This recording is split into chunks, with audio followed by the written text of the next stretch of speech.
Kapag mainit ang panahon mga kapuso, ano nga ba talaga ang paboritong comfort food ng karamihan sa atin? Aba, walang iba kundi ito. Tingnan nyo naman, napapascream tayo sa sarap ng ice cream. Kaya hihingi sana ako kay Kuya Neo ng ice cream ginagawa na niya, kaso magkatrabaho muna. Magkatrabaho muna ako, Kuya Neo. Ikaw na muna mag-enjoy diyan, ha?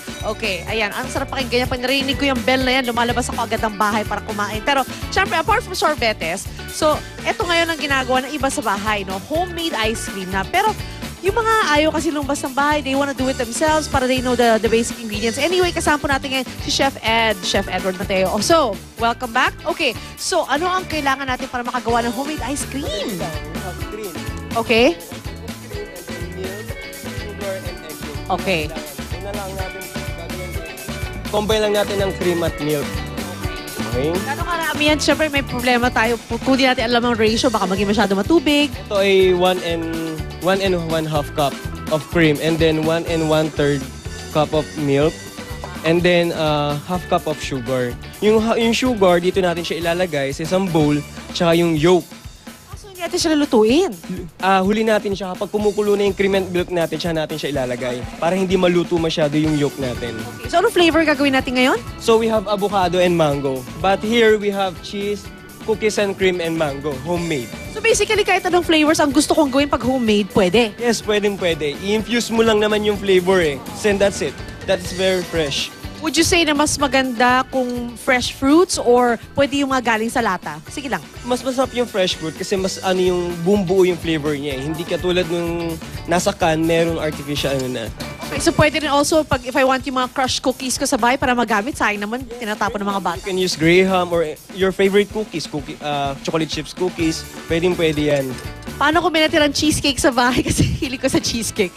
Mas okay yan, mas masarap yan. Mas mahal nga lang ng konti. Oo nga, so budgeted. Well, depende na lang sa budget. Pero ako masarap din syempre prutas para nakakain ng fruits ang inyong mga anak.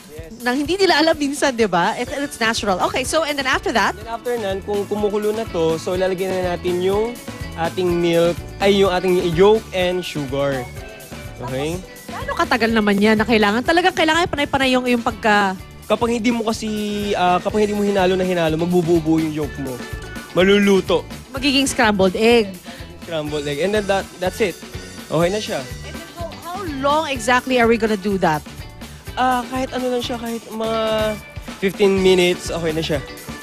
And then lagay lang natin dito, for example, ito, plain flavor. Okay?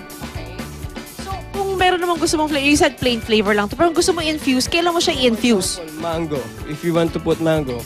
Then durugin mo lang siya dito. Pwede mo i-mash. That's it. You have mango flavor already. So talagang basic talaga yung flavor na ginawa. So, kumbaga hindi mo na kailangan ng mga special equipments para gumawa ng ice cream na to. And then, from the Tupperware, diretso sa freezer, tapos na. You have your own ice cream. Uy, ang sarap niyan. Sa mga bata mag-enjoy. It's nice to do also as an activity with the kids. Yes. Maganda activity. Banding sa parent. Oo nga, kailangan ko yan, ha? Hi, Gabi. Pagaling ka, anak. Ito ice cream para sa'yo, pero ikakain ko na lang kasi may sakit ka. Anyway, thank you, Chef Ed. Ito naman ang saktong pang merienda para sa mainit na hapon. Siyempre, yung mga it's a cookie dream ice cream sandwich. So, paano nga ba ito ginagawa? It's very easy. What they have is actually, yung mga cookies handa na yan, tapos meron ng ice cream na nakahanda na rin. So, all you have to do is to choose which flavor ang gusto mong ilagay sa pagitan ng mga cookies. Ano bang cookies na flavor natin? Meron po kaming Oreo cheesecake, red velvet, chocolate chips, and double chocolate. Anong ice cream naman meron kayo? Meron po kaming, ito po ma'am, strawberry, cheesecake, pistachio, and mocha. So basically talaga kunyari gusto ko ng red velvet with cheesecake, pwede. Ayan, sige, pakihanda na ha. Naka-order talaga no? Maraming salamat sa iyo. At ito naman tayo kay Ronnie. Okay, Ronnie, kasi soft serve ice cream, di ba? A lot of children, they love it kasi ang bilis ng kainin. Pero gaano ba kataas ang pwedeng gawin? Kasi iba gusto ginagawa sila mismo eh. Pwede po siya sa cool ma'am, pwede siya 4.5 strawberry. Kuha ka nga. At saka kailangan talaga medyo master yun kung paano gumawa niya. Kasi medyo, you look at it, parang ang bilis lang. Pero ito, tinry ko to sa isang store. Naku, my gosh. Nalaglag ang aking Mang Tani ko na muna. Ayan. Nalaglag po yung ice cream. So basically, yung siguro not as much as, siguro not depending on how much you can eat, pero kung gaano kataas lang pwede. Sa akin, ilang taas? 4.5 strawberry. 4.5. Ayan, bahala na kayo kung hanggang saan ang kaya nyo. So anyway, ito po mga ice cream na pwede nyo pagpiestahan, ma-enjoy ngayong summer vacation ng mga bata. Enjoy, kids! Eat ice cream but brush your teeth right after.